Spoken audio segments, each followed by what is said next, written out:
Good evening and welcome to Screentone Club. This is episode 51 of the joint manga discussion podcast being recorded on the 24th of May 2020 for release on the 26th of May 2020. My name is Elliot Page, still marvelling at where the hell the month has gone, and I am joined as always by my lovely co-host Mr. Andy Hanley. How are you doing, Andy? Yeah, please don't talk to me about where the month has gone, because I wish I knew also. Like, somehow, even in a May that doesn't have a London Comic Con, sure have found a way to keep busy. Yeah, not to rip the plaster off too much, but it seems like you're somehow more busy. But that's just from an outsider point of view. But even so, more power to you, man. I could not do that. Yeah. Just launching the two entirely new things that we've never done before in 1 month. Just keeping it simple. Yeah, I kind of can't complain because I've just been sorting out like 6 firewalls for work, which at some point just becomes kind of blasé. Even if it's still like you have 4 pieces of equipment that are worth more than the entire contents of the rest of your flat. So, oh well, IT. Anyway, moving on. Quick note, we don't normally talk about news on this show and we're not really planning to start. But a quick note that this episode is dedicated to the memory of Zac Bertschy. Formerly now of the managing editor of Anime News Network. I haven't really looked at anime in a long time, but Zac has been a massive stalwart on the anime scene and the wider fandom, a massive like North Star and massive voice in the scene, especially towards later years as he has worked tirelessly for progressive and welcoming spaces for people of all stripes in the anime fandom, especially when, sadly, even his own forums that he had to moderate seemed determined to get under his skin and undermine him. And this week there was an editorial on ANN, if I recommend going to read it if you fancy.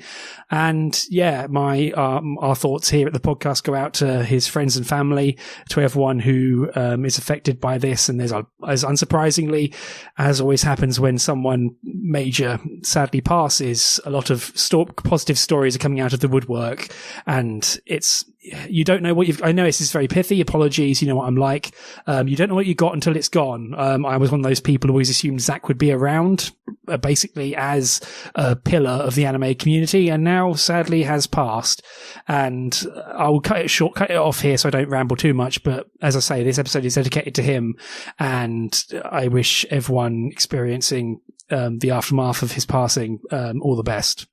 Yeah, absolutely. It's really sad news, and yeah, I can only echo everything that you said. Like, as somebody who was also an editor of an anime website, like, I think Zac's kind of ability to analyze and critique stuff was one of the things that made me a better reviewer and critic myself. Like, it was whether it was, just disagreeing with something he had to say and having to like formulate arguments in my head about it, or whether it was kind of like, just looking at the way he deconstructed things. Like, he was definitely an influence on making my own writing and work better. So, like a very, very profound loss. Yeah, certainly.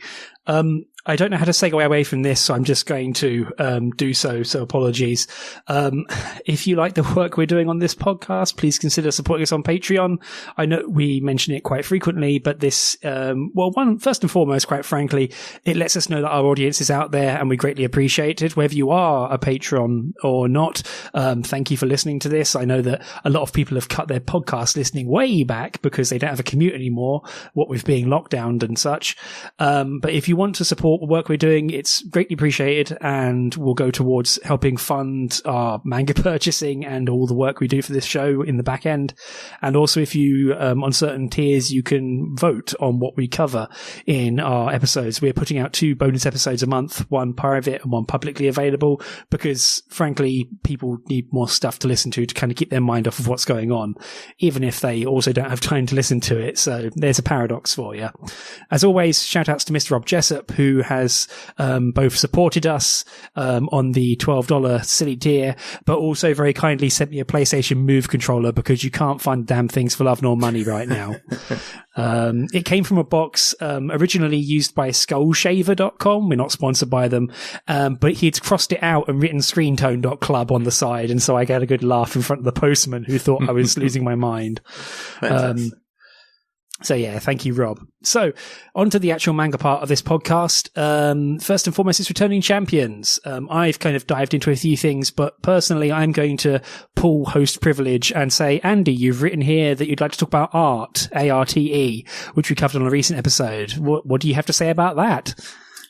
So kind of full confession, I've not read any more of the manga, but I have been keeping up with the anime adaptation, and I really just wanted to make a quick note on it because one of the things that we were kind of really worried about and kind of dinged Volume 1 of Arte for a little bit was the way it kind of suddenly leapt bodily into kind of the idea of there being like a romance between Arte and Leo, kind of her master. And it seemed like really hell-bent on kind of going hard on that from what we could tell from the first volume.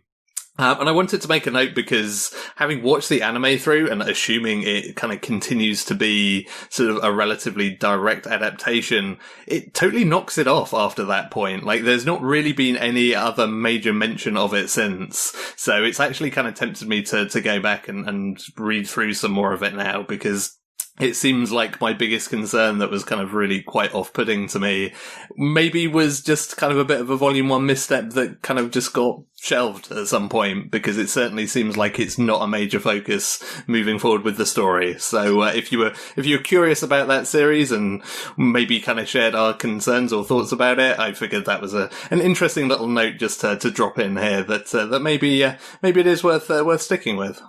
Totally. I mean, I thought I could have sworn I talked about this on a previous podcast, but apparently not. But I did read Volume 2 of Arte, although it was a little while ago at this point. And yeah, it does knock it off, like quote unquote, it does knock it off straight away, which is kind of bizarre because like the chapter after Volume 1 ends basically has Arte bundled into a carriage by the high class courtesan who then goes, if you fall in love, you're fucked. And I mean, it makes a compelling case for it. And, you know, recanting the times it takes place in, it can make sense.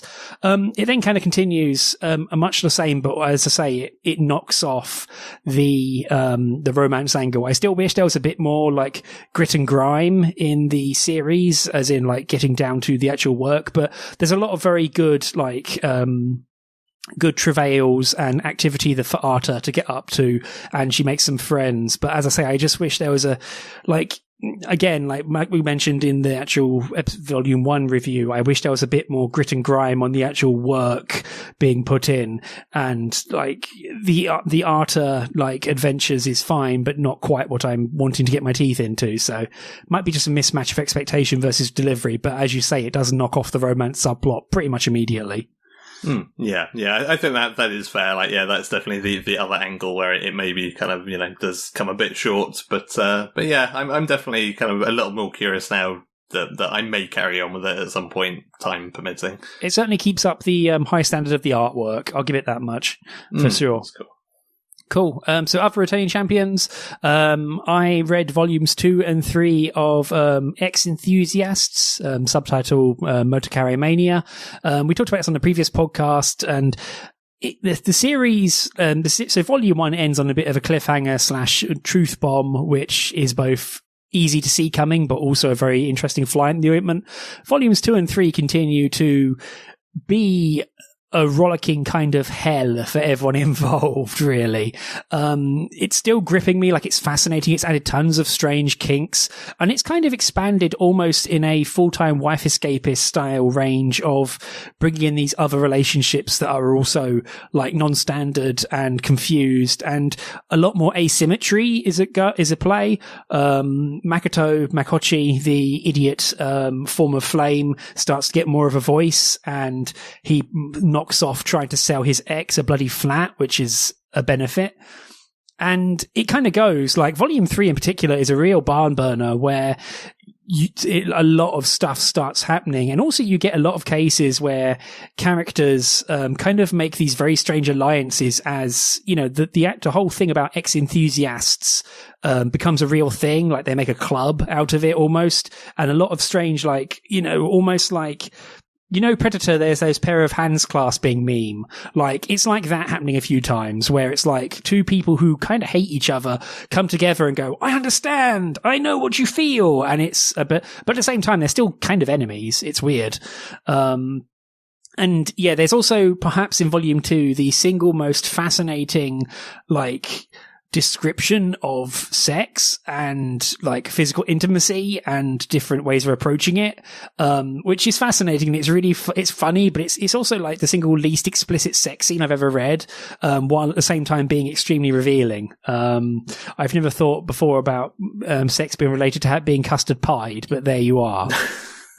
But yeah, it's a really fascinating thing because, as I say, there's not even the slightest hint of a titty, but it's fascinating and a real interesting dive into people trying to find some kind of physical comfort together and the aftermath.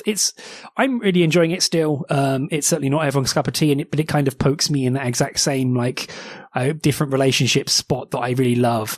The main character is still a complete nutcase, unsurprisingly. So if you found her grating in the first volume, sorry, she's still going to be, like, Eureka is still going to be a problem for you.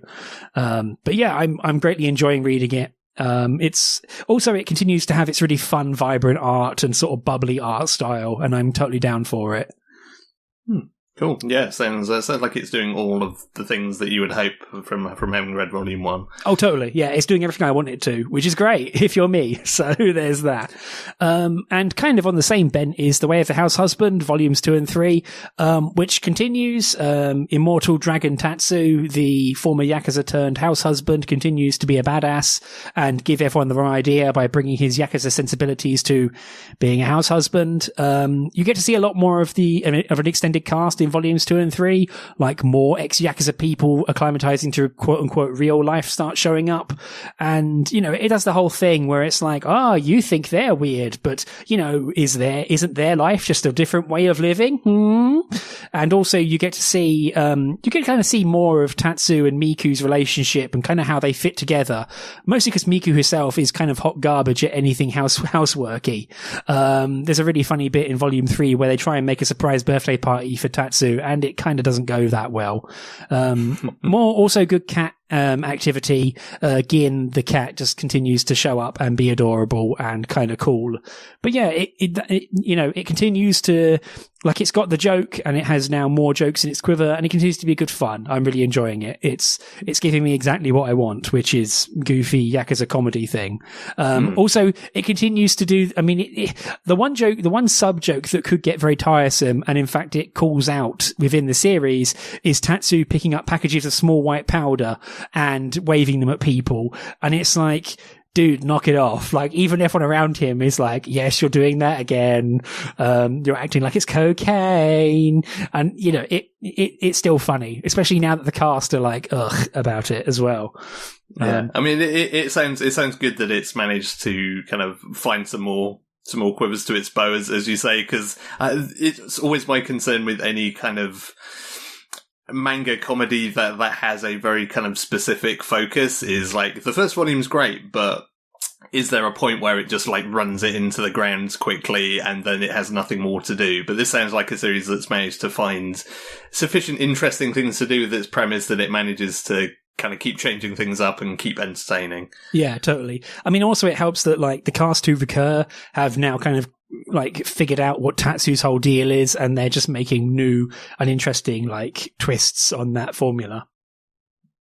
So it kind of really helps keep it fresh, is that it's not just constantly like, look at Tatsu, isn't he funny? It's like, well, yes, but you've already done him to death. Whereas now instead it's like, oh, there's an entire, like basically one of my favorite chapters is where they basically gate crash a Precure, like, live action, like, show, tokusatsu show. And it's painful to watch. It's real good. That's a real good chapter. Love it. So yeah, that's, Way of the House Husband, volumes 2 and 3. Good shit, as you would say. Okay, so moving on to the main part of the episode. Do you want to go first, Andy? Because I've been talking an awful lot already. Yes, I certainly can. So as we kind of mentioned on the last show, like we ended up kind of knee deep in feelings, etc. So we made something of a pact to be a little bit more lighthearted for this one, and so I went all in on that and picked volume 1 of Choose Sweet Home. It has a kitten. Like, What more do you need to know? It has the kitten, perhaps. I mean, yes, perhaps the quintessential kitten. And so Cheese Sweet Home is, as noted, the story of a kitten who kind of gets separated from its family, sort of gets lost, and is wandering around on its own. It's found by a family who basically kind of take it in to look after it, even though they're not actually allowed pets in their apartment, which kind of becomes a bit of a strain for them at times. You know, initially they kind of think like, we'll just find somebody else to look after this cat. But it kind of, as cats are wont to do, sort of worms its way into everybody's affections, so they don't really want to lose it at that point in time. And that's pretty much it in terms of synopsis. Like, this first volume is very much just kind of Chi, as the cat becomes called, gets into trouble. Kind of family becomes more attached to said kitten. And it's aimed at a younger audience, really. Like, it's pretty simple. And, it doesn't really have anything too deep or profound to say. It just has some very good kind of cat ownership moments that kind of it absolutely hits the nail on the head with. And it just has this general kind of sense of being cute and very lighthearted and kind of fun. Like, the artwork is definitely kind of puts across the cuteness of Chi as a kitten, like, in pretty much every panel, and kind of never really fails in that sense. I think actually the most annoying thing about it is more of a sort of localization thing, where they've clearly kind of tried to give Chi a kind of a young voice, effectively, and it kind of grates on you after a little while, because it's sort of, the way everything is written out. I sort of found myself involuntarily like reading some of it in a New York accent, because it felt like it was also kind of going down a similar track to that. But it tries to be very Sorry. It tries to be very cutesy about all of that, and that was fine to start with, but at some point I was hoping it would kind of stop with that, and it didn't. And I can totally see why the decision was made that way, and I suspect, again, it's probably based somewhat on kind of the way things are written in the source material, but it does get a little bit old by the end of the volume, I found. Yeah, I feel that's a real sort of Marmite decision. Like, this was put out by Vertical and sort of translated by who was then basically Lord of Vertical, Ed Chavez, and like, you can tell it's very much pitched as a general comic, because it's flipped, so it's left to right, which took me a little bit of getting used to, because I kept trying to read it the other way around. Whoops. Yeah. But it kind of, you can the cat, obviously the humans can't understand the cat, but you can understand what the cat's thinking, because it has like free floating words, because it's from the cat's point of view. And as you say, before this was ever a thing, it has this sort of like simpery, sort of like ooh-woo voice about, I want some milk, and it adds extra W's everywhere. But this was just like a kid's voice. And I must admit, maybe it's because I watched like Cheese Sweet Home, the anime version first, that I just had Cheese voice in my head. And so I kind of read everything in Cheese like voice, when on the page. But the idea of Chi walking down a hallway going, "Hey, I'm walking here," in a New York accent is terrifying. Yeah. I mean, I had watched the anime as well previously, so I did kind of manage to pivot to that. It's just the way certain kind of sentences read to me that it just kind of reminded me of like, there was a whole bunch of like SNL skits with Mike Myers doing a ridiculously over the top New York accent, and I couldn't help kind of reading some of them in that, which, not recommended, because it is kind of weird, but there you go. And I guess also in terms of localization, like this volume struggles manfully with trying to make Chi's name make sense and why she ends up being called that.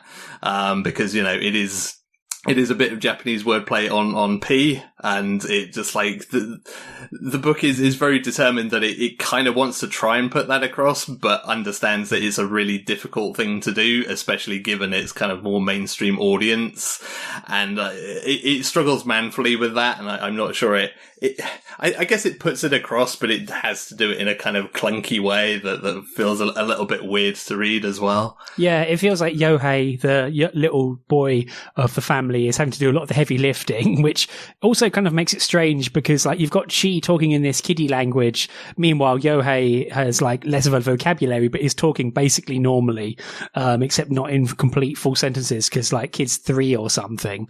So it comes across a little strange in that way. Although obviously Chi is like 2 months old in this, so that it's this weird sort of thing about like Chi being kind of more grown, but also completely ditzy. It's a strange, I feel like, as you say, it struggles a lot with it and seems to do it. It puts it across, but at the same time, it seems to expend a lot of energy. And from having, like, this is the first volume of 12, and from having read the whole lot, like, I feel like the main sort of charm of Chi doesn't really kick in until volume 3 or so. Once you're kind of bedded in with the family almost, like this. At the end of volume 1, they're still trying to find ways to basically oust Chi, even while they are like starting to just show the danger signs of cat ownership, where they're buying an entire bag worth of toys and specialty foods because they've clearly gotten the cat bug bad. So it's kind of, I don't think it's really until like later volumes that they really kind of kick into maximum Chi mode, as it were. Yeah, I kind of seem to remember, like, from the anime adaptation that sort of some of the better comedy kind of comes later on, because I think that's especially this first volume, it focuses very much on kind of Chi herself, just kind of, running around doing cat things, but actually, I think its strongest moments are often when it kind of focuses on the human side of things. It's like this volume, it's kind of best material effectively is when the dad takes Chi to the vets for like, vaccines, etc., and then has that horrific moment that every cat owner has when you like bring the cat home from the vet and it just has a sulk and just like wants nothing to do with you for a while, and you feel really butthurt about it because it's like, this was for your own good, like why do you hate me? And then you just have this period of, cat hates you, and then cat gets hungry, then cat likes you again, and everything's okay. And it just captures those kind of little arcs like really, really nicely and succinctly, and in a kind of fun and relatively amusing way. Yeah, the one thing that kind of sort of stops it from getting going so fast at the start is that Chi is still trying to, in a very kittenish way, trying to find her mum and go home, except that, that's not really a starter because she doesn't really know how to go about doing that. And it kind of distances her from the family who now, as I say, are basically now looking after her, or are her staff if you're one of the people who views things that way around. So yeah, it's really cute. It's adorable. It has like a watercolor look to the artwork, which I wonder if there's a full color version. I doubt it, but but it does look nice. It looks very pleasant on the page. Like there's a lot of clear care taken in it's a very approachable comic easily for like younger readers, especially because like there's clearly a lot of work put into the sound effects where they're all like redrawn and like simply written so that you can get that across. Like it's very much a case of like, oh, this is going to be like someone's first manga quite easily, so we're going to ease people in here, so we don't leave people out in the cold wondering what these strange scratches are on the page. Yeah. Unless I'm going crazy, the version that I had from Comixology was 4-color. Okay. So, I just realised I'm on a black and white tablet. Yeah, that'll do that too.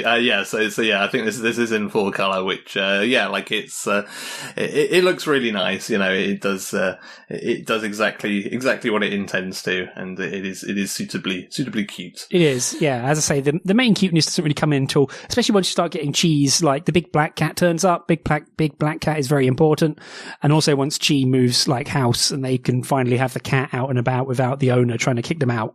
So yeah, it's cute. I mean, it comes in, as I say, it comes in 12 volumes. They're quite often on sale. There's also, I think, physical only omnibus editions, which are like 3 volumes a piece. There's 4 books of 3 volumes. So that may be easier to get nowadays.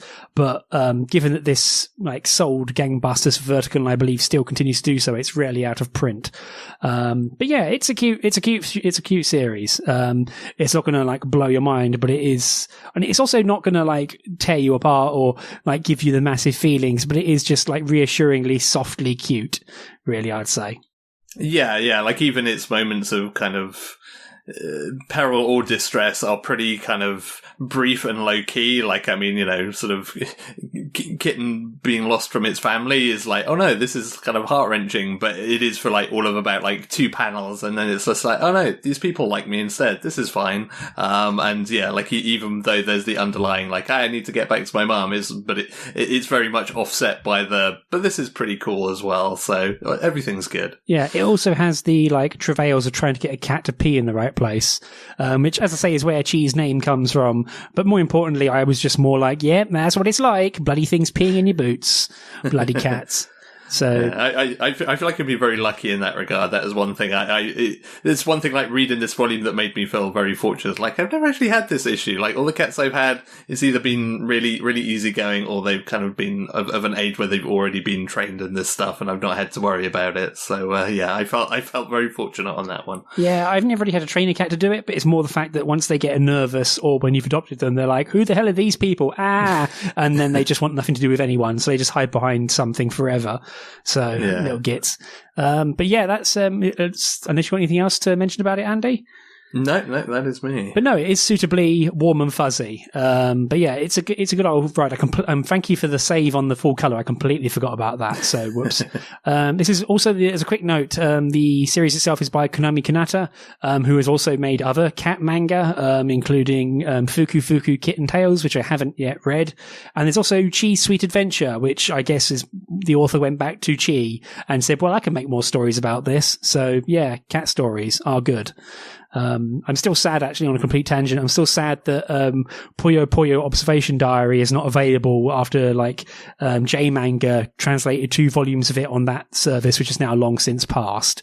I'm a great fan of that anime, so I wish the manga was available, but guess not. Yeah. There is a strange kind of tranche of manga that have not been kind of rescued from that defunct service that makes me sad. Like that and Yuri Yuri both seem like things where I was basically thought it was an inevitability that both of those would get snapped up by somebody else at some point, but they are both sadly still neglected and in limbo. So if you're out there and you're listening and you in the business of licensing manga, a couple of recommendations for you there. Yeah, I mean, even if it's not directly that exact subject matter, Yuri has Yuri in the title, so that's going to be an easy sales hit, given that we're getting more Yuri manga. Oh dear. Cool. Thank you very much, Andy. And so moving on to my pick, was something I consider cute, although, I don't know. It's something lighthearted for sure. My pick was, Plus Size Elf, Volume 1, which I also remembered today putting together our notes for this episode that, the original title is transliterated as Elf Can't on a Diet, which I feel like is like an online bastardization of English if there ever was one. Or like I Can't Even sort of thing. Yeah, I was going to say, if it was Elf Can't Even on a Diet, then they would probably just left that title where it was and watched it fly off the shelf. Yeah, at the same time, I think Plus Size Elf is like an actually quite good, and honestly, kind of honest title for the series. I kind of like it, honestly, as a translation.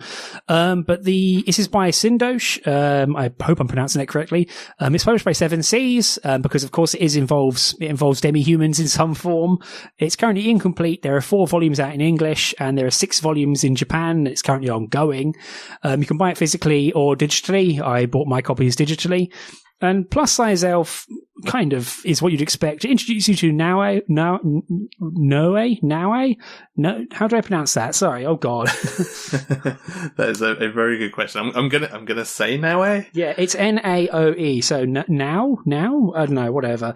It introduces you to a guy who works at a like massage, not an evil massage, a massage and sort of lifestyle advice and like detoxification, and not chiropractic, but osteopathy clinic. So they're kind of like a private medical practice to help people who want to lose weight and like put some more vim in their bodies.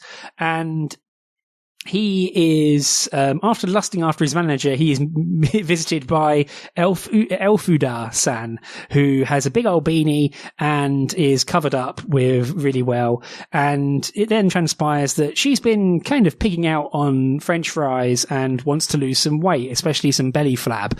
And And she gets sort of manhandled briefly as part of a massage, and it turns out, yep, she's an elf. Ta-da! Like, her name was really obvious. And she has come to the human world, not on a temporary basis. This isn't a hit by a truck situation. And she's fallen in love with French fries. And so Naue kind of says, okay, let's give you a help. Like, let's give you a massage and teach you exercises so you won't, and yell at you constantly for eating French fries so much. The first chapter is kind of a self-contained story where Elphadan loses enough weight to pass back to the original world, and then she kind of comes straight back and shows up in a Macca's and is stuffing her face again.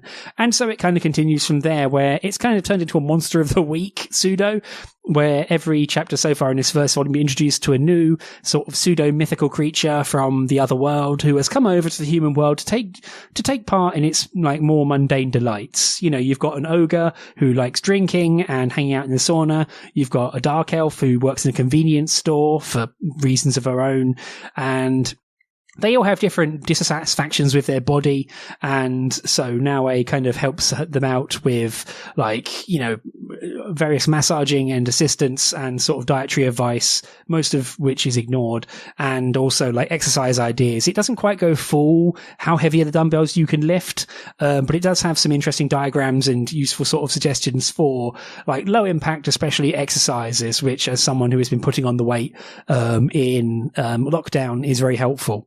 The main thing you'll notice is that it has kind of a very keen eye for the rotund, and forgive me if you're saying this, but the sort of thick THICC characters.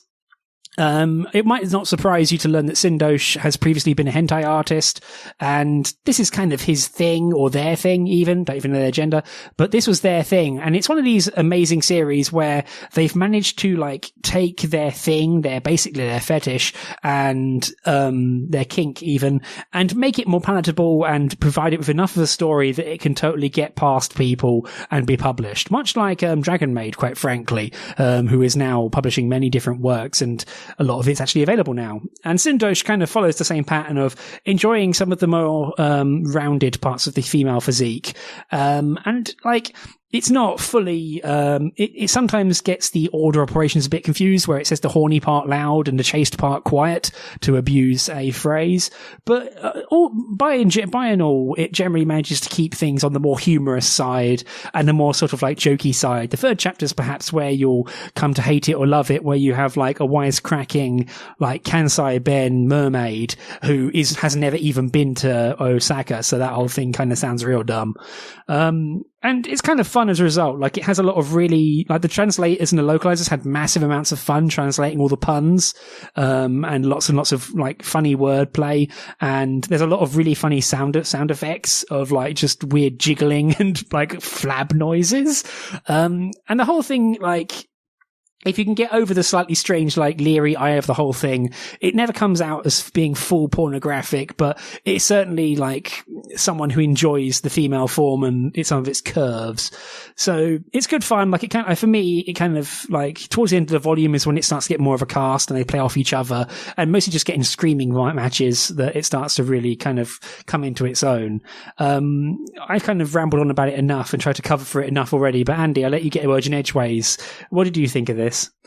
Yeah, I didn't really get on with it, to be honest. I think the author's kind of background in hentai is kind of so overwhelming over so much of this series that it was kind of hard to get past it. Like, I mean, obviously, visually, like, yeah, every shot is kind of, you know, very sexualized posing and kind of angling, etc. Like, it seemed like it can never quite knock that off. And I think it's kind of coupled with the fact that every chapter felt like it was the plot to a hentai before at some point, like, the author remembered, like, oh wait, I can't do that. I can't end up with them fucking, so I'd better, like, you know, find a more chaste route to go with this. Because it always felt like it was starting out as the plot to some kind of porn story, and then it kind of switched around and remembered that, oh yeah, I can't actually do that. And even when it's not, it always finds a way to kind of, like, have the characters panting in some way.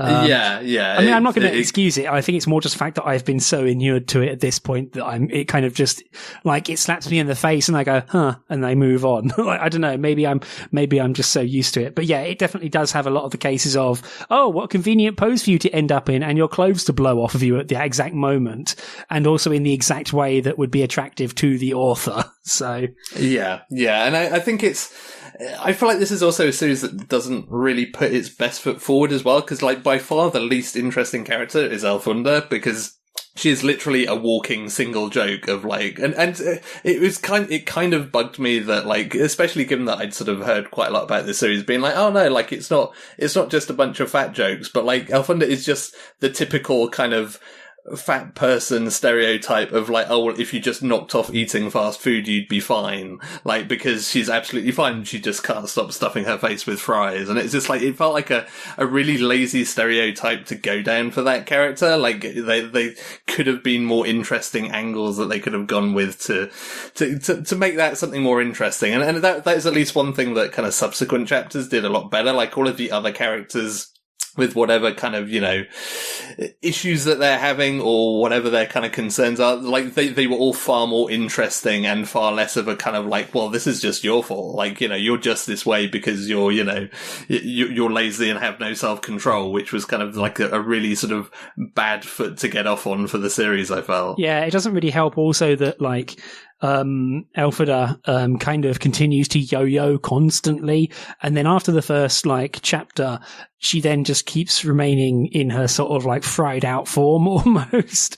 Is it really, and like there's something to be said for being like unrepentantly enjoying of fries or whatever, but it then just gets weird where it just keeps hammering that point home, whereas the rest of the cast, like it's almost like they are quote unquote the good fatties, like severe air quotes around that, where the rest of the cast are just like victims of lifestyle, like apart from the ogre who is just hungover and drinking the whole time. But you know, the dark elf just has like bad leg circulation because she's been stuck standing so long, which I've seen happen. And you know, the plant shop owner has bad posture, and like, yeah, that's an actual thing to have to worry about. Whereas with Elfida, it's just like constantly smacking around the head going, stop eating. And it's like, well, it's not, it's one of these things where it gets stuck with her as being the primary first character.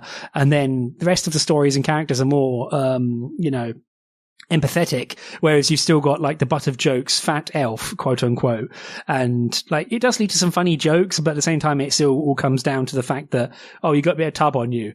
And also like none of the characters are actually fat, like they actually just have a bit of chub on them, or they have a little bit of loss of definition, and that's basically it. Like hell, if I had like, well, speaking as a man, but like if I had any of their sort of figures, I'd be dead chuffed because it'd be better than what I got at the moment, that's for sure. So yeah, as you say, I mean, I'm someone who's definitely coming at this as someone who's read up to volume 4 and so is giving it a lot of rope. But yeah, I'm sorry, Andy. But how did the humor work for you apart from that? Like, obviously, Elfida is kind of the one black hole in it, but did the humor work for you? I don't think it did particularly. I mean, certainly this isn't a series, you know, that I can remember any of the jokes of like a couple of weeks after reading it. Like, you know, there are some series where you can kind of reel off like, oh yeah, I really liked this bit when, but there kind of aren't really any kind of magic ones that spring to mind. Like, I recall it kind of giving me a few smiles, etc., like while I was reading it, but kind of nothing particularly long lasting in that sense. That's fair. Yeah, maybe it's my memory from having read more volumes, but maybe the stuff I more laud it for happens later, which isn't very helpful for a volume 1 review, that's for sure. And also it's a big ask. Like if the entire first volume is, well, it is all character introductions, and if it hasn't quite engaged a charm quite yet, then bit of a bad sign. Especially the last chapter, honestly, which is about like a lycanthrope, a wolf girl. It's kind of just gets really gross at some point when it's like, oh, you were sexually harassing that dog. That sucks. Like, don't do that. That's weird. There is that as well. And I think that the one other angle that I feel like it was sort of a wasted opportunity that it only ever really does once is like there is only one kind of good point in this series where it actually goes anything close to being deep on kind of a factual sense of like, oh, here are some good like workout exercises if you are having the problems that this character is having. And like that would have been, even if it was just a kind of between chapter little kind of interstitial thing, it would have been really nice to actually have some, to excuse the pun, like meat on the bones of kind of like, you've got this character who is, you know, a professional in this field of like helping people with these problems. It would have been really nice just to have some little tips of like, oh, here's some good workout things. Like, you know, if you're having issues with, you know, a fat belly or, you know, with your posture or whatever, like here are some things that you can try. And like it does that literally once, and that was kind of like one of the most interesting things in the volume. Just like, okay, that's actually pretty good, but for the most part, it really kind of it breezes over that in a way that kind of felt a bit insubstantial. Yeah, I feel like it does it more than once. Like it certainly does for like some of the characters explaining, like basically, I mean, it kind of ends up repeating the same thing a few times. Of make sure you do stretches and also massage certain areas to encourage lymph, like waist and lymph to move. And it does mention it a few times, but the problem is that in some of those cases, it's in between a bunch of like gags and the characters rambling on constantly. It isn't quite as good as I think that one moment you're mentioning, like in the park, where it actually does explain things quite well for once. But yeah, it certainly doesn't do the how heavy are the dumbbells you lift thing of actually focusing and putting the exercises first, even while it's giving you the underboob. That series kind of came later, but it also has refined that art and also has less elves. So, you know, take it where you know, your mileage may vary. But yeah, it certainly has a certain identity complex where, you know, it has Elphida, who is kind of an unfortunate use of character, but also kind of splits its time between main character trying to escape everyone, but at the same time humoring them constantly. So yeah, yeah. That's it. Sorry. I can see kind of, you know, where sort of the appreciation for it comes from certain angles, and like it's definitely a series you think about what it could have been, and you're like, okay, well, it's definitely, you know, a step above that, but like certainly it's very much just in the kind of not for me camp, ultimately at the end of the day. Yeah, that's more than fair. I mean, as I say, from my point of view, I think I'm so sort of like inured to the titillation part, so I'm just like, oh yeah, there you go. That's a nice way of drawing that, I guess. Moving on, you know. So I suppose that's more of a sign that I've become stone in some way.